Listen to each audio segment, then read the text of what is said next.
Hi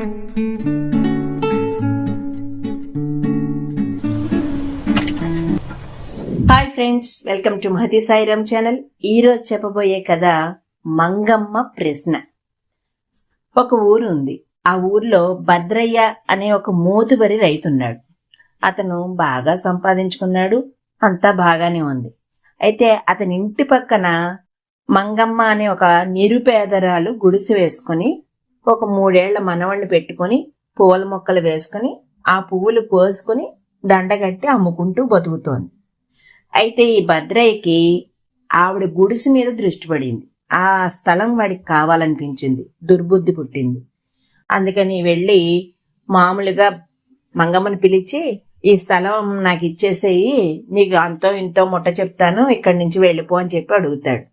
దానికి మంగమ్మ, నేను ఈ స్థలాన్ని వదలను, ఈ గుడిసె వదలను, ఎందుకంటే ఇక్కడే నా భర్త పోయాడు, ఇక్కడే నా కొడుకు కోడలు పోయారు, నేను కూడా ఇక్కడే పోవాలి, నా మనవడికి మిగిలింది ఇది ఒక్కటే, అంచేత నేను దీన్ని వదిలిపెట్టను, నేను ఇక్కడే ఉంటాను అని చెప్తుంది. సరే, మంచిగా చెప్తే వినట్లేదని చెప్పి భయపెట్టాలని చూస్తాడు. ఎందుకు ఖాళీ చేయో, ఖాళీ చేసి తీరాల్సిందే అని చెప్పి అంటాడు. అంటే దానికి మంగమ్మ, నేను ఎందుకు ఖాళీ చేయాలి, ఇది నా స్థలం, నేను ఖాళీ చేయనని చెప్పి ఎదురు తిరుగుతుంది. ఈమెను భయపెట్టినా కూడా భయపడట్లేదని చెప్పి ఇంకా దౌర్జన్యానికి దిగుతాడు. తన మనుషుల్ని పిలుచుకొచ్చి ఈమె గుడిసంతా పీకించేసి ఈమె సామాన్లన్నీ బయటపడేస్తాడు. అప్పుడు ఇంకా మంగమ్మ ఏడుస్తూ ఆ ఊరి పెద్దల దగ్గరికి వెళ్ళి పంచాయతీ పెడుతుంది. ఇలా నా స్థలం తీసుకున్నాడు, నా గుడిసె తీసేశాడు, మీరే న్యాయం చేయాలి అని చెప్పి అడుగుతుందనమాట. దానికి పంచాయతీ వాళ్ళు భద్రయ్యని పంచాయతీకి పిలుస్తారు. పిలిస్తే భద్రయ్య ఒక పత్రం పట్టుకుని వెళ్తాడు. వెళ్ళి, ఈ ముసలామి కొడుకు బతుకున్నప్పుడు నా దగ్గర 100 రూపాయలు తీసుకున్నాడు, దానికి వడ్డీ వేయమని చెప్పాడు, వాడు చచ్చిపోయాడు, వాడి బెళ్ళం చచ్చిపోయింది, దీని మొగుడు చచ్చిపోయాడు, అయినా సరే వీళ్ళు 1 రూపాయి కూడా నాకు జమ చేయలేదు, అందుకని మొత్తం అన్ని లెక్కలు చూసుకుంటే ఆ స్థలం నాకే వస్తుంది, అందుకే నేను తీసుకున్నాను అని చెప్పి ఆ కాగితం చూపిస్తాడు. దాని మీద వేలిముద్ర అది ఉంటుంది. సరే, పంచాయతీ పెద్దలందరూ కూడా అది వాడి కాగితమని నమ్మి తీర్పు వాడికి అనుకూలంగా చెప్పేస్తారు. చెప్పడంతో ఇంక మంగమ్మ చేయగలిగేది ఏమీ లేక బాధపడుతూ అక్కడి నుంచి వచ్చేస్తుంది. వచ్చి వేరే చోట గుడిసేసుకుని అక్కడ బతుకుతూ ఉంటుంది.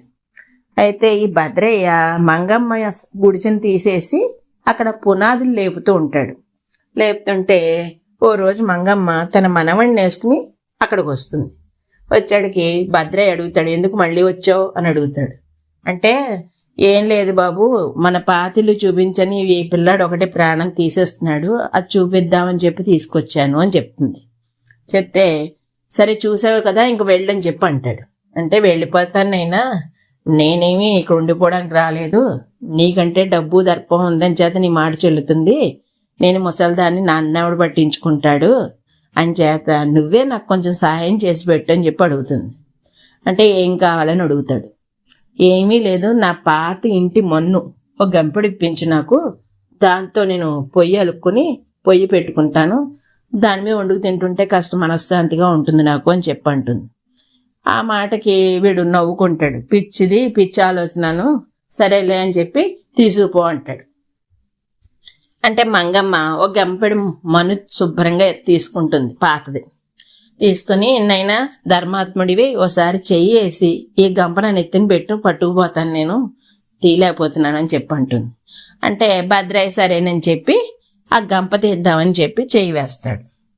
ఎంతకీ లేవదు ఆ గంప. సరే ఇలా కాదని చెప్పి 2 చేతులతోటి పట్టి ఎత్తుదామని పైకి లేపుతాడు. అయినా సరే అతనికి వీలవదు. ఇలాగ ముచ్చమట్లు పట్టేస్తాయి వాడికి. అది చూసిన మంగమ్మ గట్టిగా నవ్వుతూ, ఈ మాత్రం మన్నే నువ్వు మొయ్యలేకపోతున్నావు, అంత మన్ను కావాలని చెప్పి గొడవ చేస్తున్నావు, ఏం చేసుకుంటావు, పోయేప్పుడు కట్టుకుపోతావా అని చెప్పి అనుకుని తనే ఆ మన్నుని తీసి నెత్తి మీద పెట్టుకుని వెళ్ళిపోతుంది. వెళ్ళిపోయేప్పటికి ముందు ఆ మాటకి చాలా కోపం వస్తుంది భద్రయ్యకి. కోపం వచ్చిన తర్వాత మళ్ళా ఆ కోపంలోనే ఆలోచన వస్తుంది. నిజమే కదా, తన స్థలాన్ని దౌర్జన్యంగా నేను లాక్కున్నాను, ఈ మాత్రమే నేను చేయలేకపోతున్నానంటే ఈ స్థలం తీసుకున్న దౌర్జన్యానికి పైన భగవంతుడు నాకు ఏ శిక్ష వేస్తాడో, ఎందుకు వచ్చిన గొడవ అని చెప్పి శుభ్రంగా ఆ పునాదులతో ఇల్లు కట్టించి ఆ ఇంటిని మంగమ్మకి ఇచ్చేస్తాడు. ఇది కథ.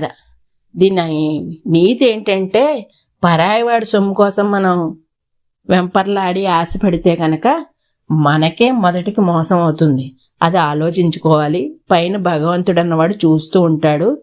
జర జాగ్రత్త బిడ్డ అని చెప్తున్నారనమాట. విన్నందుకు మీ అందరికీ ధన్యవాదాలు.